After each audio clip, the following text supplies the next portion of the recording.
Hello दोस्तों। Subject venture पर आज हम जैनेंद्र कुमार की कहानी अपना अपना भाग्य पर चर्चा कर रहे हैं, जो कि साहित्य सागर की बहुत ही इम्पोर्टेंट कहानी है। इस वीडियो में हम कहानी का सार, उसके सारांश, कहानी का उद्देश्य और महत्वपूर्ण गद्यांशों के प्रश्नोत्तरों पर विस्तृत व्याख्या इस वीडियो में की गई है।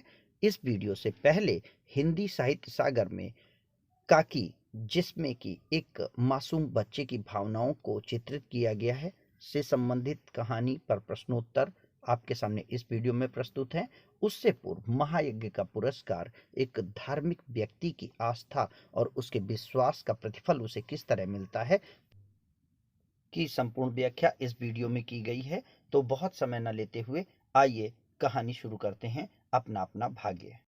अपना अपना भाग्य जैनेंद्र कुमार का लिखा ये कथानक, ये कहानी बहुत कुछ आज की दुनिया के बारे में कहता है, और जहां पर ये निश्चित है कि इंसानी फितरत के बारे में, आज के समाज के बारे में जैनेंद्र कुमार जी ने अपनी कलम तोड़ दी है, ये कहें तो अतिशयोक्ति ना होगी, क्योंकि उन्होंने आज के समाज में इंसान की स्वार्थपरिता और अपनी मतलब परस्ती के चलते जहां पर इंसान कुछ कर भी सकता है, वहां पर किसी न किसी बात को लेकर के अपनी मजबूरी दिखाकर या कोई एक कहानी बता करके इंसान अपने आपको बचाने की कोशिश करता हुआ सा दिखता है। ऐसी ही घटना को दिखाता हुआ अपना अपना भाग्य नामक ये कहानी आपके कोर्स में है। इस पर चर्चा करते हैं। कहानी कुछ इस तरह से है कि बहुत कुछ निरुद्देश्य घूम चुकने पर हम सड़क के किनारे बेंच पर बैठ गए। कौन बैठ गया, कहाँ बैठ गया? एक्चुअली लेखक अपने मित्र के साथ नैनीताल की सैर पे गया था, जहां पर सर्दियों का समय था, और वहां पर उनके साथ उस भ्रमण के दौरान एक घटना घटी, जिस घटना का विवरण यहाँ पर किया गया है। नैनीताल की संध्या धीरे धीरे उतर रही थी। रुई के रेशे से भाप के बादल हमारे सिरों को छूकर बेरोक घूम रहे थे। यानी जो बादल थे वो बहुत नीचे और धुंधले से थे। हल्के प्रकाश की अंधियारी से रंग कर कभी वे नीले दिखते, कभी सफेद, और फिर जरा अरुण पड़ जाते। अरुण मतलब लाल रंग है, तो नीले, सफेद और लाल बादल हो जा रहे थे, जैसे कि वे हमारे साथ खेलना चाहते हों। किसके साथ? लेखक और उसके दोस्त के साथ। 5, 10, 15 मिनट हो गए। कहां पर? बेंच पर बैठे हुए। मित्र के उठने का कोई इरादा न मालूम हुआ। मैंने ही झुंझलाकर कहा, चलिए भी। अरे जरा बैठो। हाथ पकड़कर जरा बैठने के लिए जब जोर से उसने बैठा लिया, तो कोई और चारा न रहा। सनक से छुटकारा पाना आसान न था, और जरा बैठना भी नहीं था। यानी सनक उसने अपने दोस्त को कहा है, जिसकी बात से उसे छुटकारा पाना संभव न था, और वो बैठना भी नहीं चाहता था। चुपचाप बैठे बैठे तंग हो रहा था, कुढ़ रहा था कि मित्र अचानक बोले, देखो वह क्या है। मैंने देखा कि कोहरे की सफेदी में कुछ ही दूर हाथ पर हमारी तरफ एक आ रही एक परछाई है। मैंने कहा, होगा कोई? इतने में एक काली सी मूर्ति 3 गज की दूर से दिख पड़ा। एक लड़का सिर के बड़े बड़े बाल खुजलाता हुआ चला आ रहा है। नंगे पैर, नंगे सिर, एक मैली सी कमीज लटकाए है। पैर न जाने कहाँ पड़ रहे थे, और वह न जाने कहाँ जा रहा था। कहाँ जाना चाहता था, न दायां पता था न बायां था। पास की चुंगी की लालटेन के छोटे से प्रकाश वृत्त में देखा। याद रखिएगा, चुंगी। चुंगी क्या होता है? किसी शहर में प्रवेश के दौरान या वहां से बाहर आने के दौरान जो कर वसूलने के लिए लगाया गया एक प्रतिबंध होता है, एक स्थान होता है जहां पर वाहनों को रोक करके कर वसूला जाता है, उसे चुंगी कहते हैं। तो लालटेन में, वहां पर लालटेन जल रही थी, उसके छोटे से प्रकाश के वृत्त में देखा, होगा कोई 10-12 बरस का लड़का। गोरे रंग का है, पर मैल से काला पड़ गया है। आंखें बड़ी बड़ी पर सूनी हैं, यानी आंखों में चमक नहीं है। माथा जैसे अभी से झुर्रियां खा गया है, यानी बहुत उम्र दराज लग रहा है। वह हमें न देख पाया, जैसे कुछ भी न देख रहा था। न नीचे की धरती, न ऊपर चारों ओर फैला हुआ कोहरा, न सामने का तालाब, और न एकाकी दुनिया। यानी लड़के को किसी भी तरह का आभास नहीं था। वो दीन दुनिया से बेखबर था, बस अपने निकट वर्तमान को देख रहा था। यानी वो उस समय अपना सर छुपाने के लिए किसी एक जगह की तलाश कर रहा था। मित्र ने आवाज दी, ए। उसने अपनी सूनी आंखें फाड़ दी। दुनिया सो गई, तू क्यों घूम रहा है? बालक मूक। शौक थोड़ी ना होता है किसी को घूमने का। कैसे वो जवाब दे? क्यों घूम रहा है? क्या कोई जवाब था उसके पास? जब कोई ठिकाना ही नहीं है रुकने का, तो वो कहाँ रुके? फिर भी बोलता हुआ सा चेहरा लेकर खड़ा रहा। कहाँ सोएगा? फिर प्रश्न पूछा गया तो उसने जवाब दिया, यहीं कहीं। कल कहाँ सोया था? दुकान पर। आज वहां क्यों नहीं? नौकरी से हटा दिया गया। क्या नौकरी थी? प्रश्न उत्तर याद रखिएगा। क्या नौकरी थी? सब काम, 1 रुपया और जूठा खाना। वहां से भी हटा दिया गया। फिर नौकरी करेगा? हाँ। बाहर चलेगा? हाँ। आज क्या खाया है? कुछ नहीं। अब खाना मिलेगा? नहीं मिलेगा। यूं ही सो जाएगा? हाँ। कहाँ सोएगा? यहीं कहीं। इन्हीं कपड़ों में?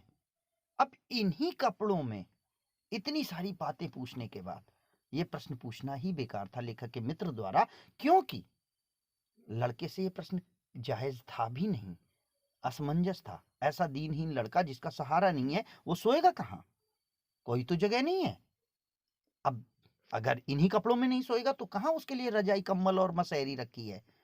ऐसे में बालक उसके इस प्रश्न पर मुंह खड़ा रहा। बालकों की आंखों से फिर बालक आंखों से बोलकर मुंह खड़ा रहा। आंखों मानो बोलती थीं, यह भी कैसा मूर्ख प्रश्न है। यानी देख नहीं रहे हो परिस्थिति क्या है, यही तो करना होगा। माँ बाप हैं? हाँ। कहाँ हैं? 15 कोस दूर गांव में। तू भाग आया? कोस याद रखिएगा, 3 किलोमीटर की दूरी को कहते हैं। 15 कोस मतलब 45 किलोमीटर। तू भाग आया है? हाँ भाग आए हैं। क्यों? मेरे कई भाई बहन हैं, सो भाग आया। वहां काम नहीं था, रोटी नहीं थी, बाप भूखा रहता था, माँ भी भूखी रहती थी, रोती थी, सो भाग आया। एक और साथी भी था उसी गांव का, मुझसे बड़ा था। दोनों साथ यहाँ आए थे। अब वह नहीं है। कहाँ गया? मर गया। जवाब मिला। बस जरा सी उम्र में ही उसकी मौत से पहचान हो गई। मुझे अचरज हुआ, ये लेखक को अचरज हुआ। पूछा, मर गया? हाँ साहब ने मारा, मर गया। अच्छा, हमारे साथ चल। और वह साथ चल दिया। लौटकर हम वकील दोस्त के होटल पहुंचे। वकील साहब होटल के कमरे से उतर करके आए।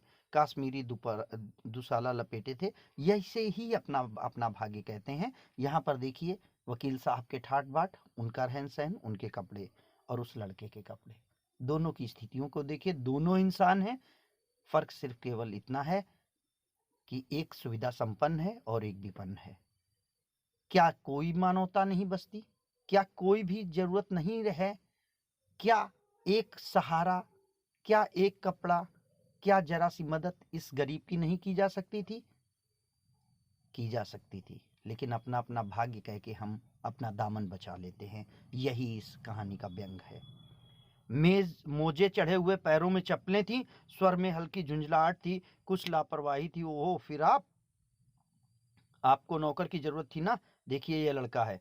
कहाँ से लाए? इसे आप जानते हैं? हाँ जानता हूँ। यह बेईमान नहीं हो सकता। अजी ये पहाड़ी बड़े शैतान होते हैं, बच्चे बच्चे में अवगुण छिपे रहते हैं। आप भी क्या अजीब हैं, उठा लाए कहीं से। लो जी, ये लो नौकर लो।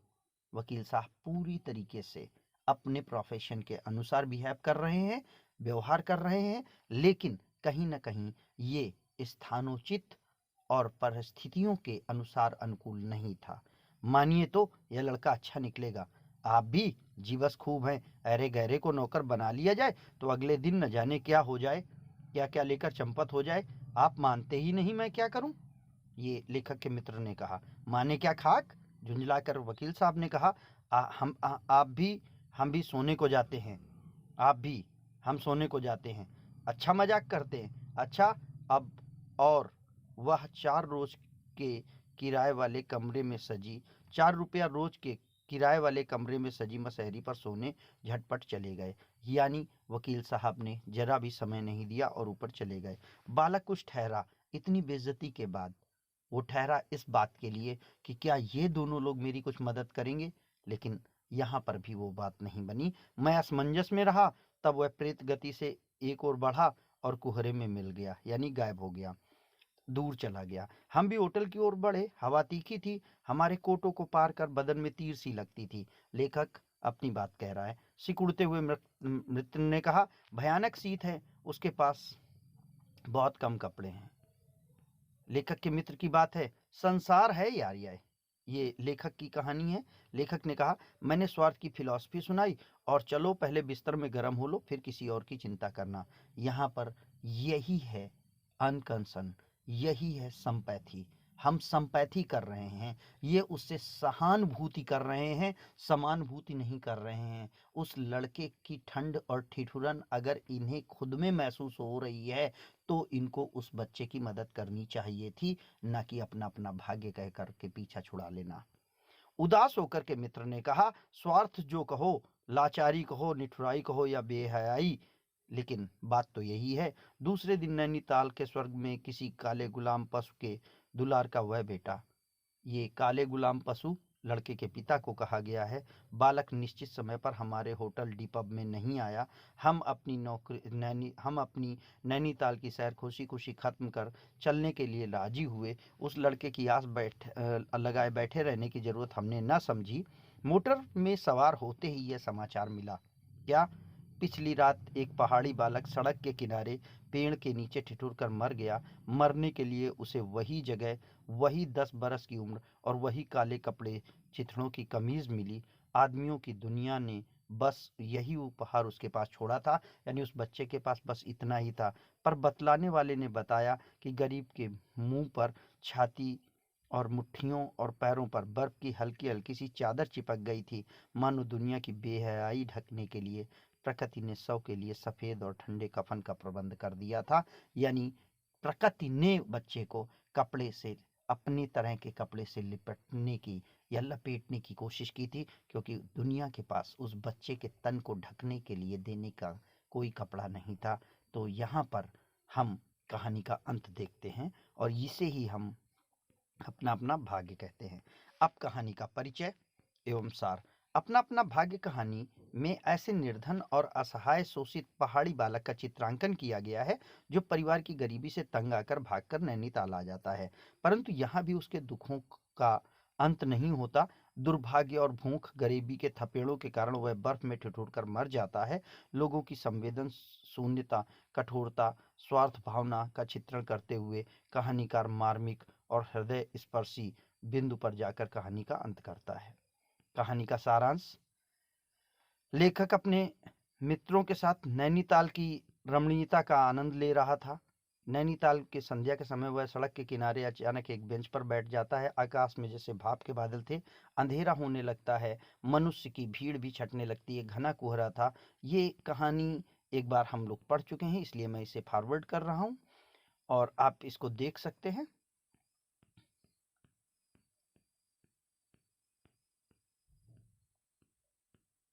आगे कहानी में कहानी का उद्देश्य वर्तमान समय में व्याप्त स्वार्थपरता, मनुष्यों की हृदयहीनता, संवेदन शून्यता और गरीबी का चित्रण करना है। ये ध्यान रखिएगा, ये कहानी के उद्देश्य हैं। कहानी अत्यंत मार्मिक बिंदु पर आकर समाप्त होती है और यह स्पष्ट करती है कि आज के लोगों में दयालुता और परोपकार जैसे मूल्यों का अभाव हो गया है या कमी हो गई है, जिसके कारण किसी मजबूर दयनीय स्थिति से जूझते व्यक्ति की सहायता करने के बजाय हम स्थिति को अपना अपना भाग्य बताकर हर कोई अपनी जिम्मेदारी से बचना चाहता है। अमीर लोग अपनी संपत्ति के कारण मौज उड़ाते हैं और दूसरों के दुख दर्द से उन्हें कोई सरोकार नहीं होता। विशेष शब्दों के अर्थ। मसहरी, मच्छरों के बचाव के लिए बनाई गई मच्छरदानी, मॉस्किटो नेट इसे कहते हैं।